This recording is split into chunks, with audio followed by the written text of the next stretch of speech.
ഈ വെളിപ്പാട് പുസ്തകത്തിലാണ് സ്വർഗത്തിലെ ഏറ്റവും കൂടുതൽ കാര്യങ്ങൾ എഴുതിയിരിക്കുന്നത്.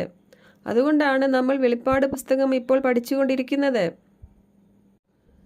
അപ്പോൾ എന്താണ് സ്വർഗത്തിലെ ദൈവം യുഗങ്ങളോളം നിഗൂഢമാക്കി വെച്ചതും പൗലോസിന് വെളിപ്പെടുത്തി കൊടുത്തതുമായ ആ പദ്ധതി? കൃപയുടെ സുവിശേഷത്തോടൊപ്പം റിവീലായ പല മിസ്റ്ററീസിൽ ഒന്നാണിത്. റോമാലേഖനത്തിൻ്റെ 8-ാം അധ്യായത്തിൻ്റെ 28 മുതലുള്ള വാക്യങ്ങളിൽ പറയുന്നു.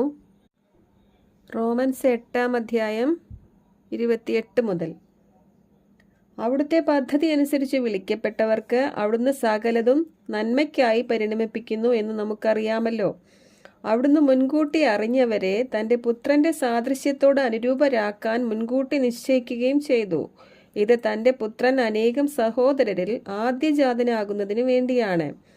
താൻ മുൻകൂട്ടി നിശ്ചയിച്ചവരെ അവിടുന്ന് വിളിച്ചു,